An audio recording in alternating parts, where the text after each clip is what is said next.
From Bosstrack, it's Her HypeSquad, a show about amazing women who've made incredible strides as leaders in their industry. They're here to support you and your leadership growth, to encourage you and hype you up as part of your Hype Squad. Hi everyone, this is Michelle Harris, back to bring you another episode of Her Hype Squad with Bosstrack. This week I sat down with Randi Deckard, a Senior VP of Client Engagement.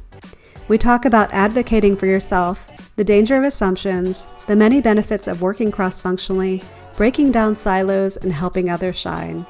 We cover so much ground in this conversation. But before we jump into our discussion, I'd like to share a little bit more info about Randi.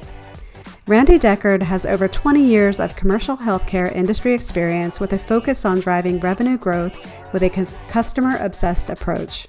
She has experience driving revenue and profitability in the life sciences, technology, and financial services sectors of healthcare. Randi has transformed her clinical scientist data-driven experiments into go-to-market playbooks that drive profitable, sustainable growth. She's a master of revenue architecture, a serial learner, and a proud mama of two fur babies, Apollo and Luna. If you enjoy my conversation with Randi, be sure to subscribe to our channel and help more people find us by sharing this episode with others or by leaving a review.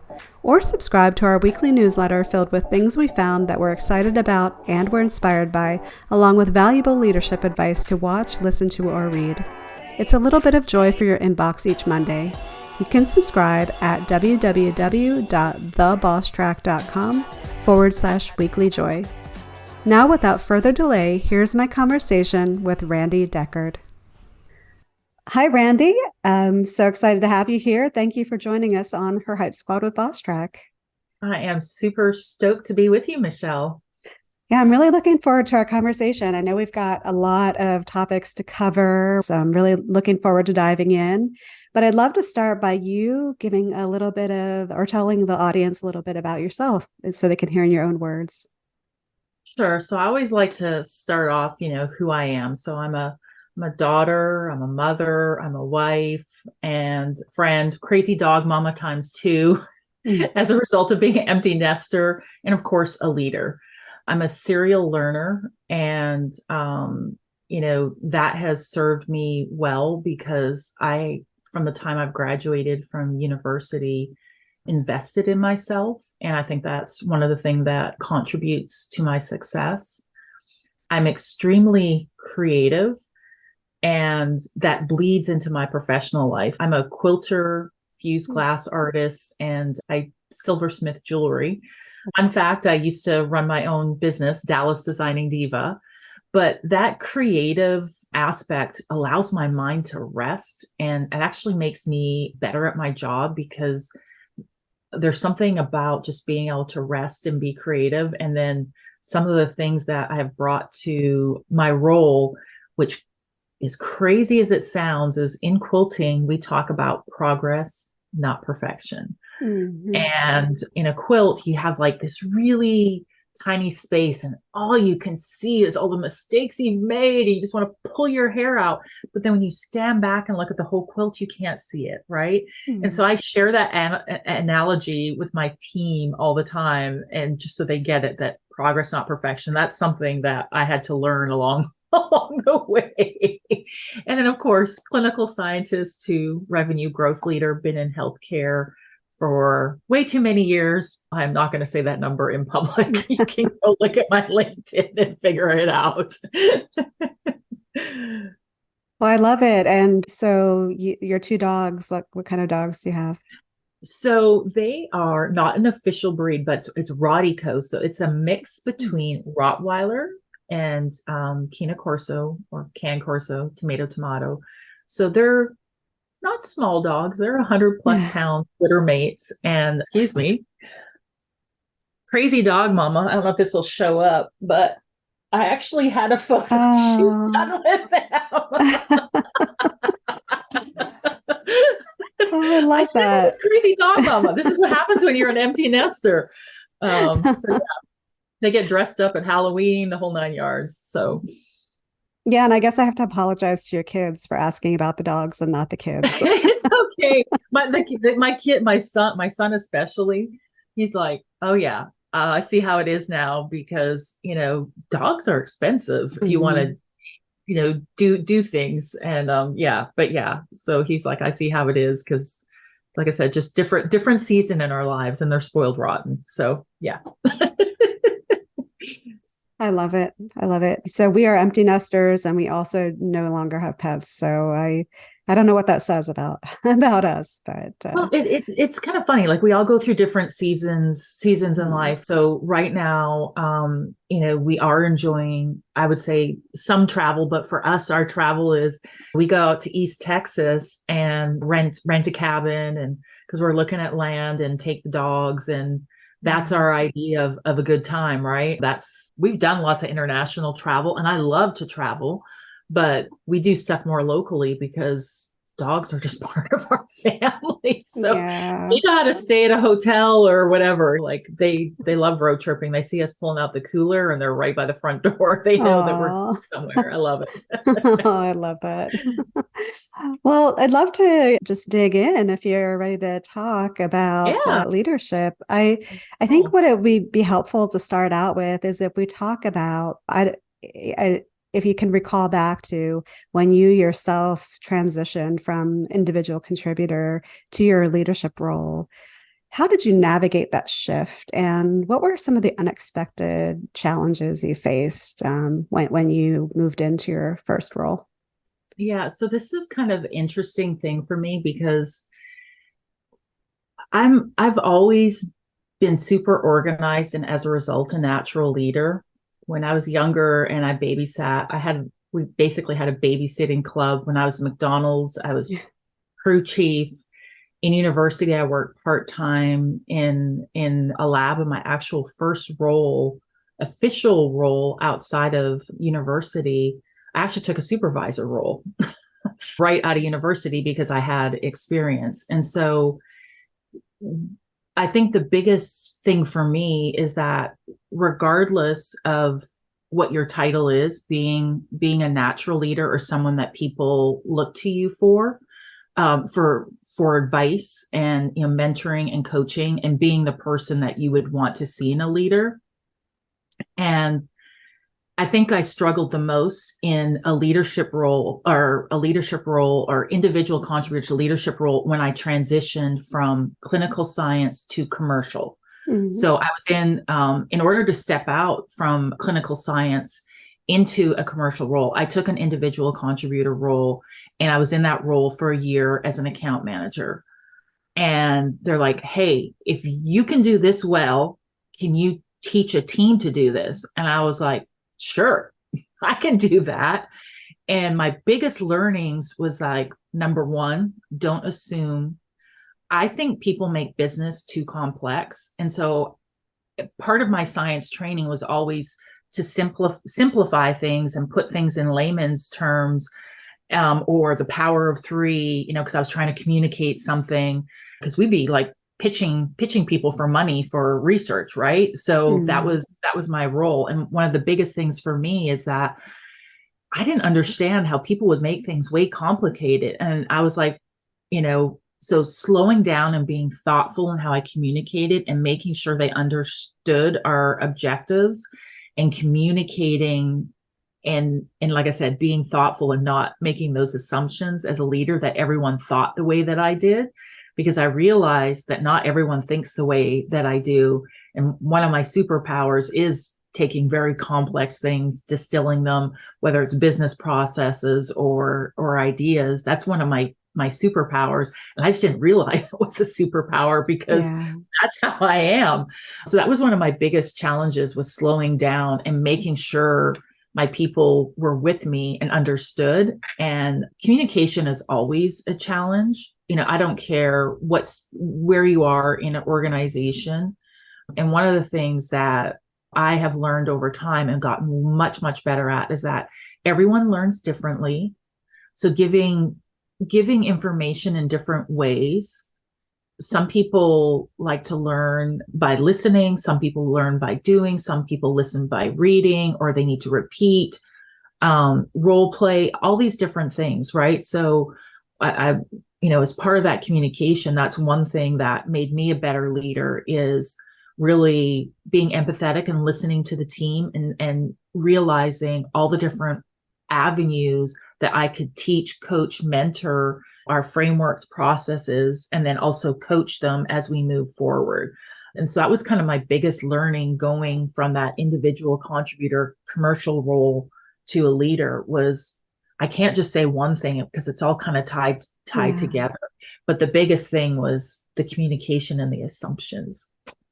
Yeah, I'd like to talk about assumptions because that's something Yes. that we dig into in our cohort program that we have.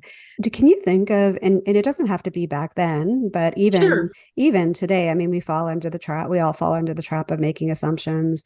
Could you talk about a specific time or example when you felt like you made an assumption about something and like how that turned out for you? Sure. So I think one of the, even though I said the lessons about assumption and communicating, even in the past year, I'm a boomerang employee. So I'd left the company, came back, but I was in a different role. I was actually over a service line reimbursement strategy. And I was in this position where I knew a lot about the organization because I'd worked there for almost 5 years, but in a new area. And so there was a lot of things I knew about it, but I had made some assumptions of what I thought. So instead of utilizing my ramp time in really investigating some of the things that you would normally do in a net new role, I dove in, and so I cost myself some rework, because I hadn't done that. Now, it was nothing detrimental to the business, and in some ways I was able to speed things along because I had prior knowledge, but in other ways it did hurt me because I didn't really take the time to dig in. And whenever you're in a new role, you only ramp once. Take advantage of that time. Your first 30 days should always be that listening tour, really, between the product, the people, everything, just really listening and absorbing, right? And I didn't use those first 30 days as well as I should have. And I fully admit it. And like I said, I had to do a bit of rework. Yeah. I don't think it was super obvious to anyone else because there were other things that I took off running. But if I self-reflect and be honest with myself, that is definitely something that I won't make that mistake again. Yeah, I like that you brought up the 30-day period because there Mhm. is a ramping up period, and often, I mean, realistically, it's actually more than 30 days. Oh, But absolutely. yeah, I was listening to a podcast, and the guest was talking about at their company, they actually have a very formal 30-day program where during that 30 days, you're not even doing your job. You're going Mhm. through all the policies, you're practicing some of the techniques that they use in the company and getting familiar and comfortable with their methods of communication. And it's great to hear that a company actually has a formalized program, because I know a lot of companies don't do that. And you come in and you're like, you're diving right into work and not given that opportunity at all. Yeah, and I think it's really important, especially if you're looking for a role, that you ask about what does onboarding look like, and have a scorecard. And typically your first 30 days really should be like that listening tour, Mm-hmm. where you're not actively necessarily contributing to the company in the role that you were hired for. And then the next 30 should, okay, this is what I've learned. What are the gaps or opportunities that I see? Socializing some of those. And then the next month can be about, well, of the things that are important and align with company objectives, what are we going to focus on? And that's where you can start thinking about how you're going to execute and integrating. And obviously, I'm not saying that everything in your role by 90 days, but I think you can get alignment on the big rocks that need to be moved regardless of the position. And there can be alignment, but everyone has a perspective, right? And one of the great things about me leaving and coming back is that I got exposed to some different tech, different ways of thinking for product development because I was on a global team.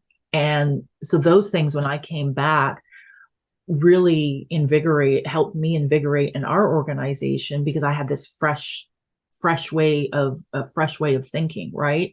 And so, I also think like every employee should be given that opportunity to kind of go through that, and it should be part of your scorecard or onboarding, potential onboarding discussion, so you can be the best employee possible, right? Mm-hmm. And people are shortcutting you on that. I mean, it's hard to be successful if you're not given that time to really learn and be thoughtful. Yeah, I totally agree. I mean, I'm looking back to when I would move companies. I Mm-hmm. think I was given about a week, and Mm.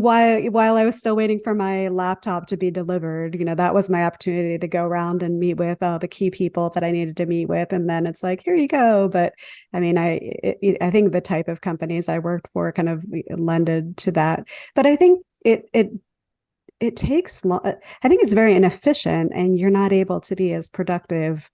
I know it seems like you're giving somebody time that they're not producing anything, but at the same time, the longer that moves out, the longer I think it takes for them to be productive in their position. Yeah. So There's something about, in order to go fast, you have to go slow. So yes, yeah, it's about having that time to be really thoughtful and do some deep work and deep reflection of what you've seen, what you've heard, what you know about the market, maybe what customers have said, and then tying it all together, depending, like, once again, on your role.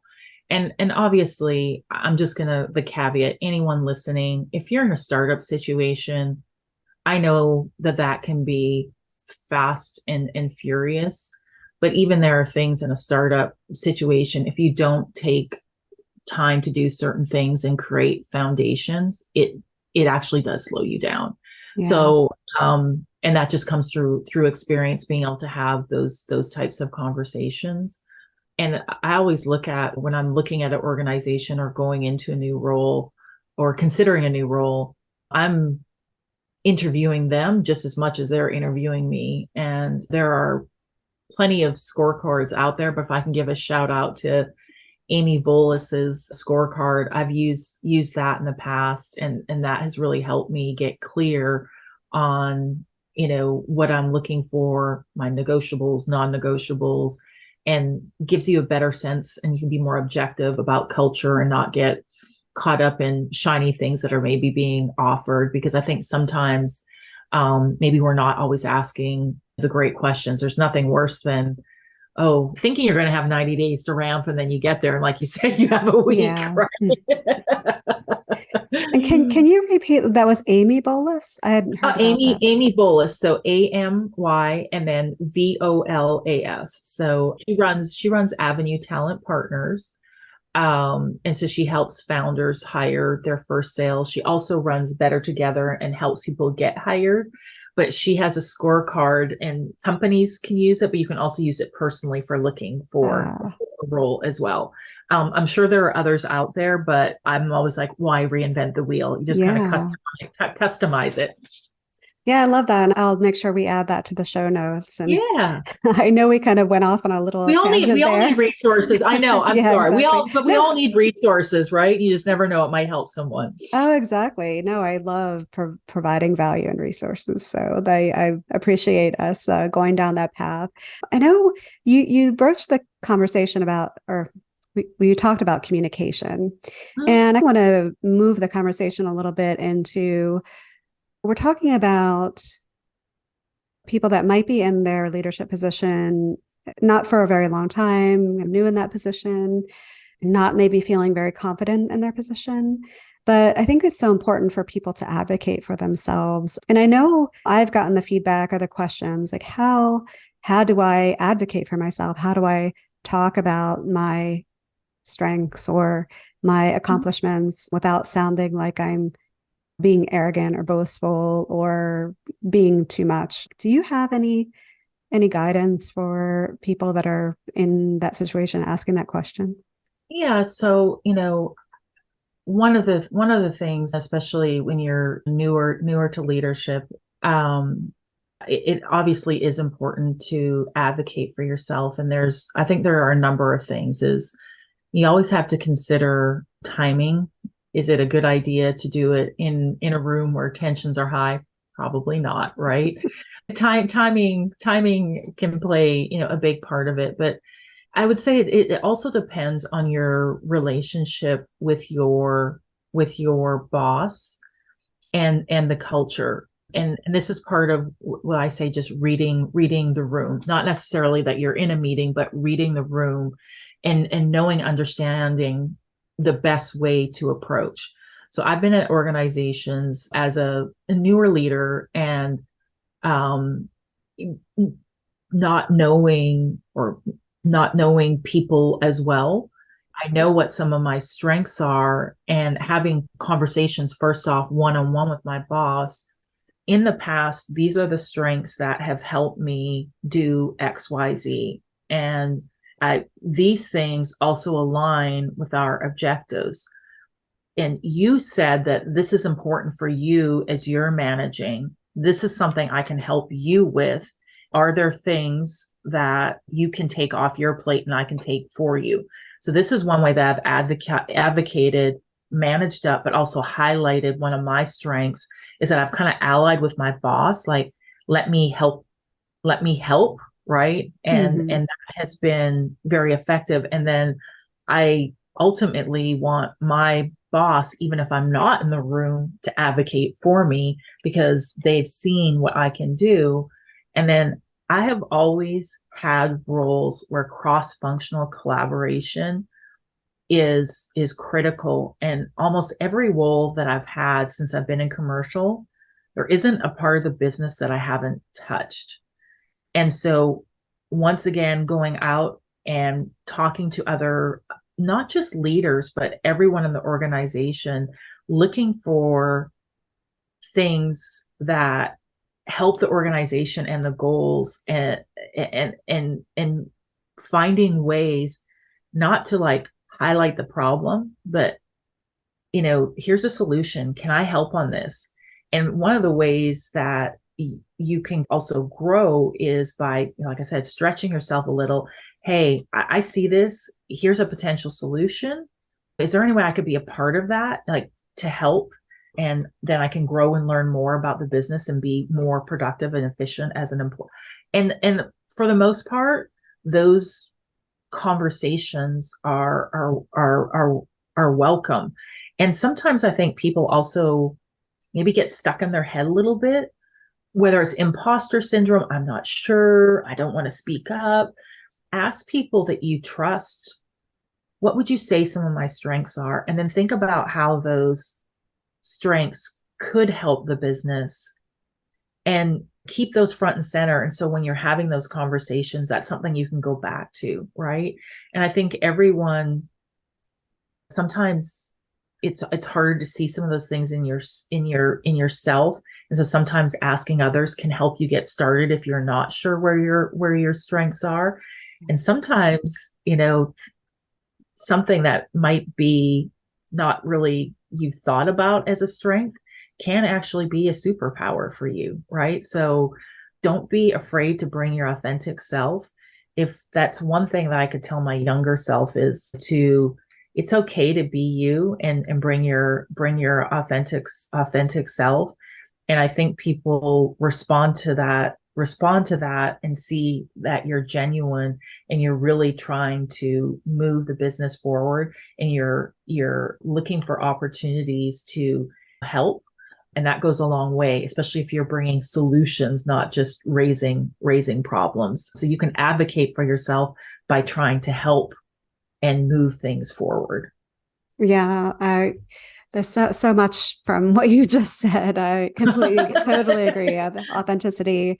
I mean, you need to build trust with your team and those you work with, and that's one of the best ways to gain that trust. But I appreciate what you said about reaching out to cross-functional teams when you're advocating for yourself, because I mean, I talk about that all the time. I talk quite extensively about building your own personal board of advisors. And I know that's a separate topic, but you can't really rely on your own boss to advocate for you at a higher level. I mean, you want them to, of course, but you have to reach outside of your bubble with your leader and show other people in the organization who you are and what you can do and what your strengths are as well. Do you have any maybe guidance on, I guess we talked about cross-functionally.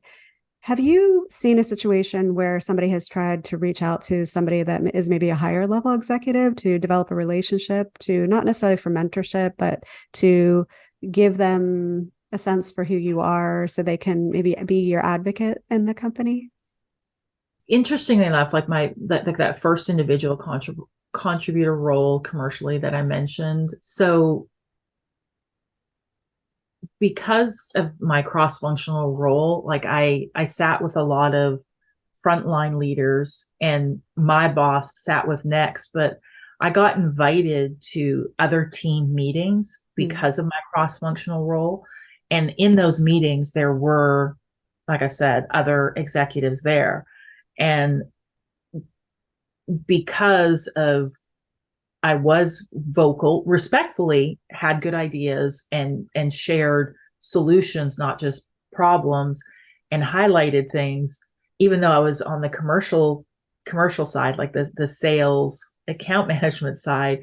Operations was like, hey, would you like to come over here? Because you have a lot of great ideas and people really, you not only have these ideas, but you brought ways that we could execute them. And so wherever you can, I think it is important if you can get in those meetings or get introductions. And even if you're just going to your peers that are cross-functional and thinking about how your role and asking, like, how are you impacted by what our department does?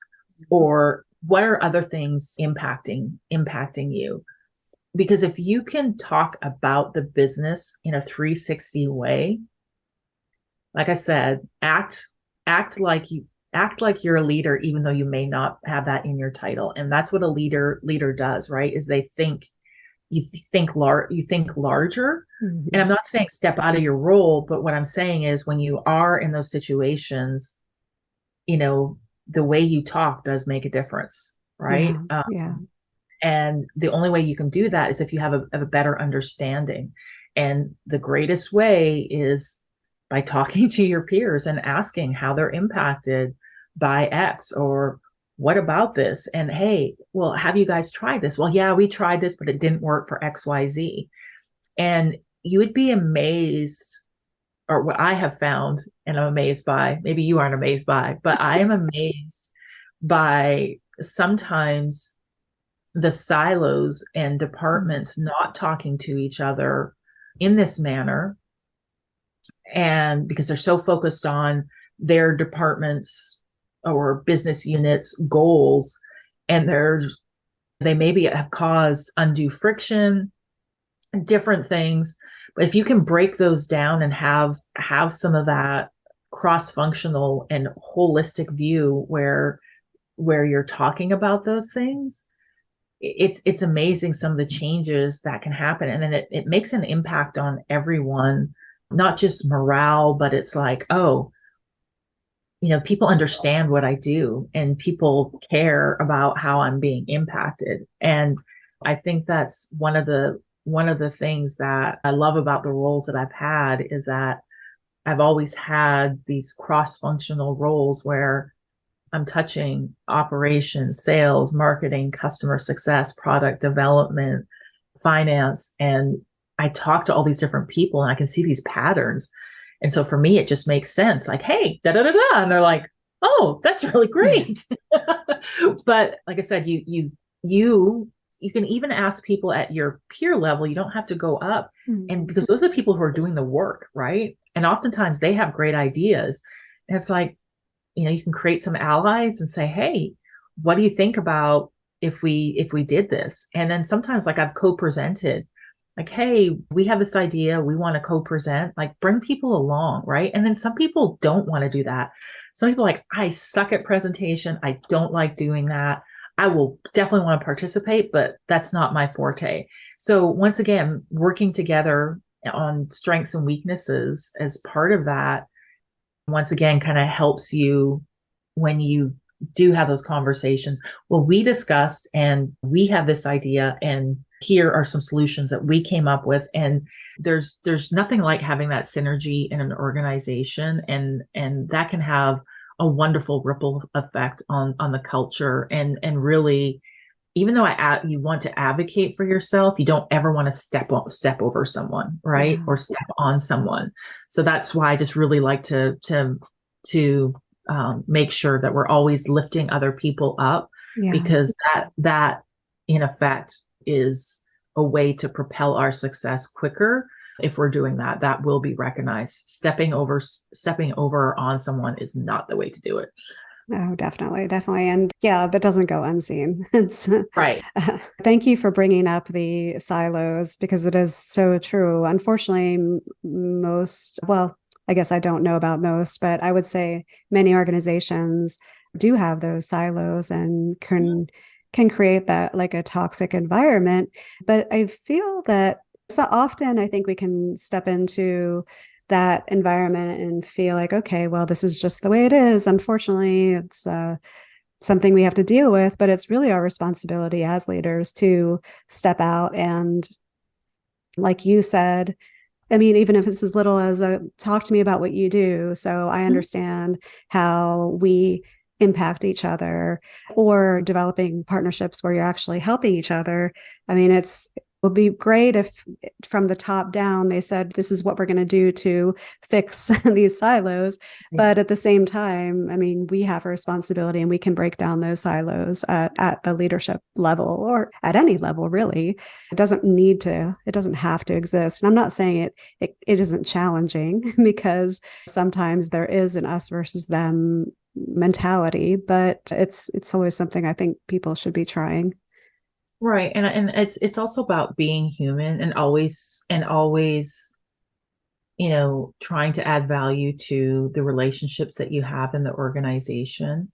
And sometimes it's not always business. I've had success because I'm an empathetic person, high EQ, whether it's been someone in the organization has a philanthropic cause where, hey, we need volunteers to do XYZ.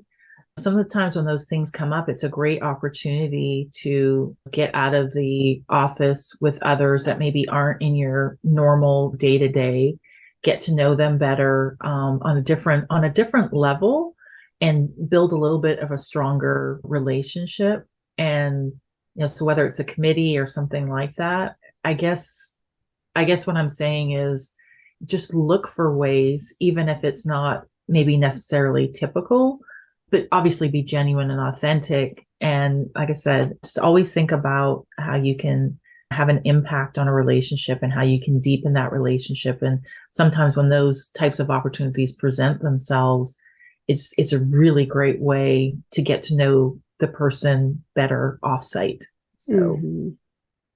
Yeah, and even taking a step to say, well, maybe once a month or once a quarter, we as a group at this level of management should get together on a Zoom call and just share what we're yeah, doing and what we're working on, or yeah, do a happy hour. I know yeah. that can be a little iffy, but just even something like that there's no intentional objective, but just to say we're going to make this space. I mean, I feel like that's just a easy, passive way to start those conversations. Right. And listening to people, like, Mm-hmm. if someone has a particular interest or whatever, like I said, showing you care. And like I said, there's different ways to get different people to open up and trust. And obviously active listening is a critical skill. I think that the saying, there's a reason why we have two ears and one mouth, right? So, but really listening to people and really hearing what they say, and not necessarily always having inward thoughts. And what I mean by that is like, how is this going to help me? It's like, how can I help the other person? And Mm-hmm. good things will come if you have that outward mentality, and you really do actively listen to people, you will find opportunities that, you can use your strengths in at some point, right? But it's not always about you, if that makes sense. So it's kind of a tricky thing. Yeah. But you just, like I said, really need to listen to people. Yeah. So true in life and in business. Yes. Yes. Yes. And we touched a little bit on office politics. Can you maybe talk to us about an environment that you were in, maybe not the environment you're currently in, but where there was a bit of, we talked a little bit about silos, but office politics where toxic or maybe not so toxic that you Yeah. had to navigate? So I was at an organization where, I love my boss. She was an amazing leader. Um, and a a new female leader came in, and at the time everyone's like, I know what her title says, but what does she actually do? Like, no one really understood, and there wasn't really, company didn't really describe her or anything. And about a month later, I get called into my boss's office, and she's like, I just want to give you a heads up that you may be reporting to this person in the next 60 days. And I was like, what? Hmm. Why are they taking the team away? Like, I had this very visceral reaction, because not only had our team underneath her supervision been super successful, I was like, why are we being moved? It makes no sense. When I get fixing something if it's broken, but this isn't broken, and we're rolling. And I was very resistant. I was like, not happy. And she's like, I could tell she wasn't happy either, but she's like, I don't think I can win this one. Mm-hmm. And ultimately, I went from a boss who I loved to a female boss who is very toxic, and who did not like anyone who shone brighter than she did. Mm. So that was really, really hard, going from a leader who cheered you on, you're doing great, man, you make me look so good, it makes my job easier, I don't have to always this constant rub. And when you have a leader like that, honestly, listeners probably aren't going to like my response. At the time, I dug in, because I was like, I am really good at my job, and no one is going to, she is not going to dim my light. And I was fortunate enough that I'd been at the company long enough. I had a lot of allies, and people knew who I was and what I was doing. So even though there were times that she tried to undermine me publicly, I had many people come to me saying, this is not right. Unfortunately, HR wasn't very helpful, but I was like determined, to the detriment of my mental health, to be honest. And so I eventually did leave the organization, because the company was being bought out. And I think I stayed too long. And the reason I share that is that you can't always be successful. And sometimes the best thing that you can do is, in advocating for yourself and navigating office politics, sometimes it's the best thing for you to do is leave. Yeah. And, I know that may be a hard message for some people to hear, but sometimes that's what you have to do. And at the time, I was the primary breadwinner, so I couldn't just quit. My husband had been in an accident, and so I was the primary breadwinner. So that was hard too. That's a lot of pressure, right? And I guess I just want to highlight the fact sometimes it's not all rosy. Mm-hmm. And you really need to take a hard look. I probably stayed too long from my mental health, but I also dug in because I'm a little bit stubborn. And I really enjoyed what I did. I loved my team, and I was the buffer between my team. So as a leader, I was like, I don't want my team, like, I will take it on the chin every day for them, because we were killing it. But when I left, I heard from team members, just saying, I had no idea what you dealt with. And Yeah. like, I can't believe you didn't leave sooner. So I was like, yeah, that was a lesson learned. Not a positive one, but sometimes that's what we deal with in life. It's not all rosy. And I would like to say, if I could go back, what would I have done differently? I would have exited earlier. I would have had a better plan B once I realized that I was working for someone who was that toxic and Yeah. HR wasn't being helpful. I would have had a better plan B. I appreciate you sharing that because I'm talking about leadership every day and training and development. And we feel like we have to provide an answer for everything. Like, this is what you do in this situation. And oh, don't worry, like, this is how you get past I that. don't have But all the answers. yeah, no. And I mean, there are instances, and that's the answer. Unfortunately, there's no way to make it better. It's Nope. you have to remove yourself from that environment and put yourself in one that you'll thrive. And so I appreciate your honesty and sharing that with Yeah. us. Yeah, and like I tell my kids, life isn't always fair. The only thing that we can control is how we choose to respond. And like I said, I fought for my team, but ultimately, as an individual, at some point, you have to decide what is your non-negotiables. And like I said, Mm. depending on your scenario, like I said, I was the primary breadwinner. So I probably should have started looking sooner, but I really didn't want my team to be impacted. I cared so much about them because we built so much. Yeah. So I would say to anyone listening, make sure you have a diverse network and that you're even if you're happy in your role, you should always be open and look, or not looking, but staying on top of what's out there and being open, because you just never know what situation can change. Yeah. Like, I was in a role, loved my role, loved my boss. In 60 days, it just fire. Yeah.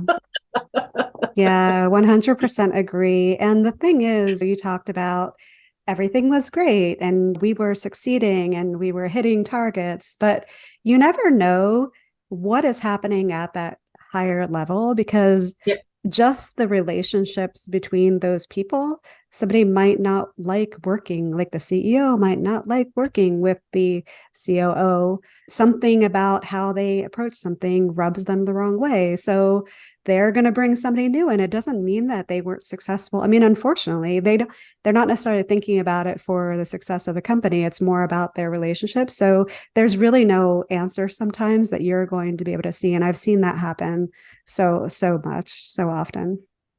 Right. And as a leader, that's one of the things that we do. Like, when you go to a new role, and hiring is always a critical part for you, you want to have people that you trust or know, right? And so sometimes you're right. It's not based on someone's performance or whatever. It's because you trust and their work, etc. And so that's why you bring people on. Yeah. Um, yeah. One of the things that you did bring up was about team and going back to balancing your ability to advocate for yourself, but then also advocating for your team. So one of the things you don't want to do is like take all the credit for something, but Mhm. at the same time, you want people to know that wasn't just your team, it was all of you, but you want your team to shine. So how do you recommend people balancing that? So I always think about my audience, right? So when I'm in all employees or town halls, as an example, I am cheering the team. I'm not making it about me. And wherever I can tie, because I'm over sales, marketing, customer success, wherever I can tie where other parts of the organization have helped us, whether it's product, operations, whatever the case, we won, or we kept an account because we collaborated internally and this was the impact, right? And so in those situations, very team focused. And in our team meetings, it's person focused, like cheering on individuals. And then when I'm with my boss or executive leadership, as the leader, I'm still calling out, we've had these successes because of these individuals. but I'm leading that team. So that's my opportunity to say, because whether it's mentoring, coaching, whatever, that we've, you know, that's how we've arrived here. Right. And then there's also things that I do in my job, whether it's because of the strategy we created. So there's higher level things that I can advocate for myself that I've done outside of my team's individual. So once again, and to me, it's all about your audience. And it's not that I don't like to toot my horn, but it's like I said, I'm very cognizant of the audience. And I don't think that's hurt me. And I think that my team respects me because they know, because leaders have come to them and said, Randi spoke very highly of you, great job. And my whole, so leadership is a privilege. Okay. Number one. Mm-hmm. And my gift that I want to give back is growing and mentoring people so they can go and be leaders. And I want them to be the leader that does the same thing. And so doing all the right things. And like I said, never stepping over someone, et cetera. So never take credit for something that I didn't personally do. I don't have all the ideas. I don't have everything figured out.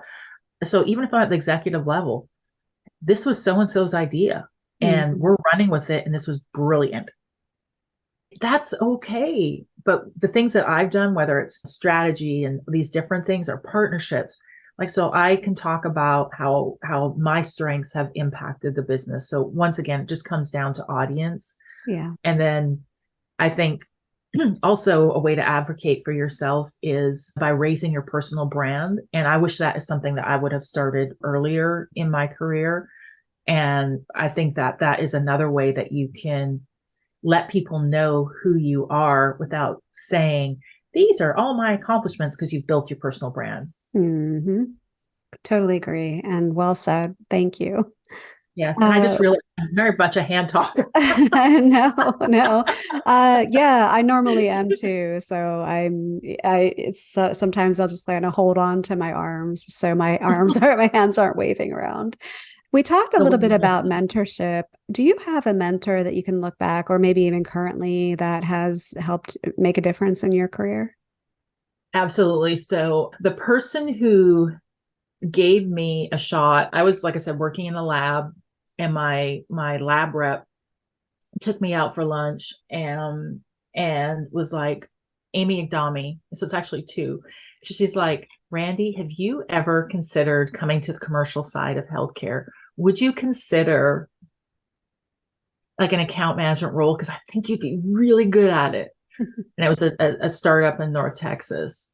And I love the fact that she took me offsite to try and get to know me first before she pitched me. And I was like, sure, I'm open. And so she set up a meeting with her boss, Jessica Landestrate. When Jessica Landestrate met me, she goes, Randi, you can have your pick of jobs here. You could do account management, or you could run the back end, which is like the specimen processing and everything else of this commercial startup. I'm like, no. I said, I want to take an individual contributor role, account management. I've been there, done that. The other thing, I said, please, I want something new, and will you give me a chance? Because I have not done this before. Mm-hmm. She did. And my first year, like I said, I was very successful, and they gave me a team. And it was really because of Amy seeing something in me, and then her talking to her boss saying, you need to meet Randi. And honestly, those two women are why I have been in the commercial side of healthcare for the last 15 years. So I can't just say one if they kind of tied together. Yeah. Oh, no, I love that. And like advocacy can come out from outside of the organization as well, not just inside. Yes. And it was really like I said, Amy was my lab rep. So she was where we would send our reference testing to. And her and I just had a lot of conversations and talked about business and personal. She had kids, and one kid was into dancing, one kid was into soccer. And so we just got to know each other. Right. And this is where I'm saying, really listening to people. She really listened to me. And it wasn't about getting more business from me. She got to know me as a person and saw these qualities in me and was like, you know, made an introduction, and the rest is history. 15 years later, here I am. Nice. Yeah. So it's pretty impressive. And I'm still in touch with both of them. In fact, Jessica and I, for my 50th birthday, went to a Madonna concert. She called herself, what was it? Madam X. She changed her name in Philly for my 50th birthday before COVID hit. Yeah. So wait, Jessica changed her name to Madam X, or Madonna did? No. We went. I'm saying, but Madonna, she was like her concert, she was Madam X. And I was like, who the heck is Madam X? Okay. Yeah, I had no idea.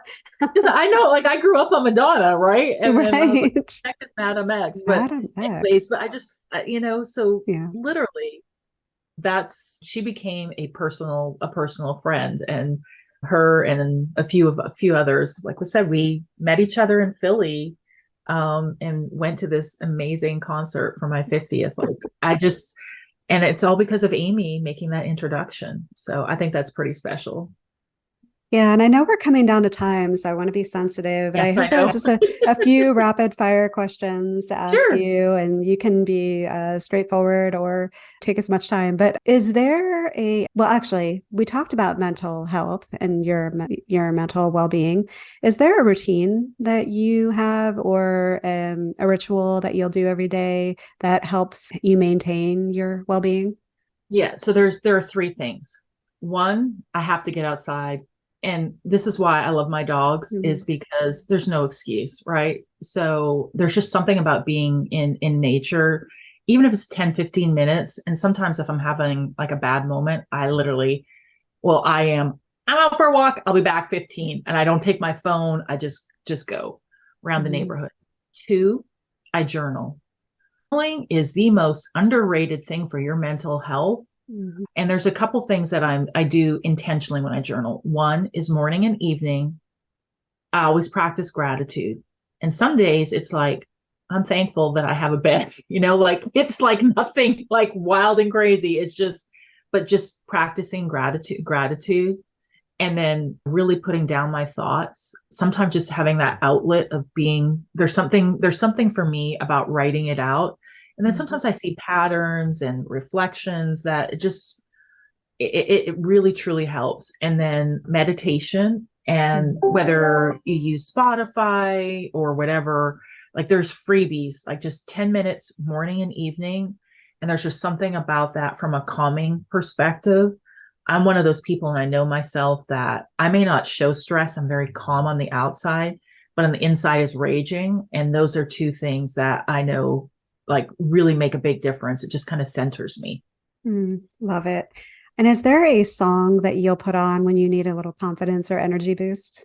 Oh yeah, definitely. I'm Not Afraid by Eminem. Don't judge me for the Eminem comment, No, but yeah, not at all. I'm Not Afraid. I love that song, and it's not about what the song's about, because it's about addiction. But to me, it's about, I'm not afraid. I've putting yourself out there, not caring about what other people think. So it's more the chorus, like, I'm not afraid. I'm going to step up and show up every day.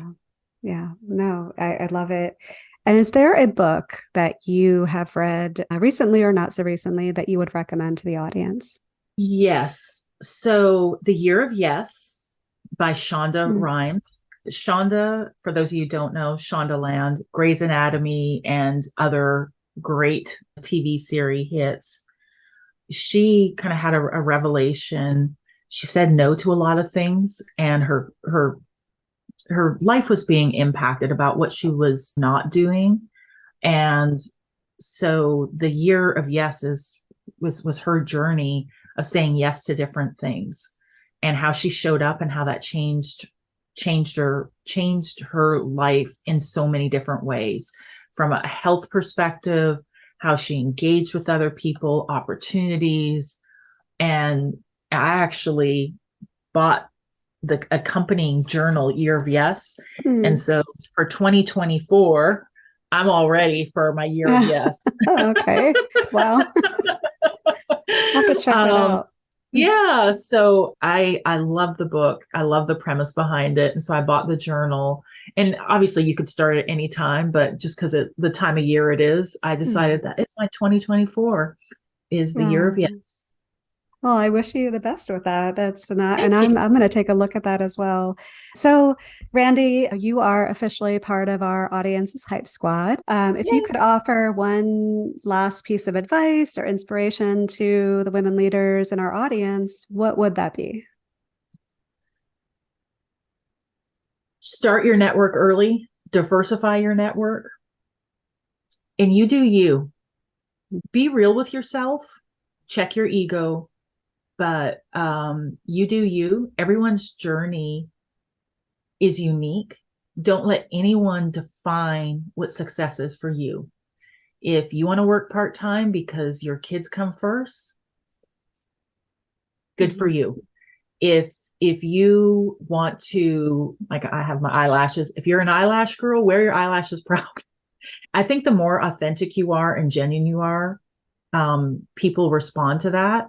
But just realize OPO, I call it other people's opinion. Not everyone is going to get you, like you. But so find your tribe, find your community, and have your five people who support you and who cheer for you. You don't need people dragging you down. You need people who lift you up and are cheering you on and want to see the best is yet to come for you. Oh, thank you, Randi. I love all of that, and so true. And such a great way to end our conversation. If anybody wants to reach out to you, find you, see what you're up to, can they reach out to you, or where can they find you? On LinkedIn, feel free to hit me up. If you actually hit my connect info, I think it has my personal email, or you can message me. But yeah, that's probably the easiest way to find me. Okay, and we will provide that information in the show notes. So if anybody wants to reach out to Randi, that's where you can find that information. And with that, I just want to say thank you so much, Randi, for your time. It's been such a great conversation, and I really appreciate what you've shared, and so insightful. And I know it's provided value to the people listening. So thank you. Thank you so much for having me on. All right. Well, enjoy the rest of your day, and we'll talk soon. Awesome. Thank you. Hi, everyone. This is Michelle again. If you enjoyed this conversation, hit subscribe so you don't miss out on our weekly episodes. And if you're really feeling it, please leave a review. We'd love to have your support. You can also subscribe to our weekly newsletter, where we share things we're excited about, things we found funny or inspiring, and must-read leadership videos and articles we came across that week. You can subscribe by going to www.thebosstrack.com/weekly joy. That's www.thebosstrack.com/weekly joy. Drop in your email and you'll get the very next one. Thanks for listening.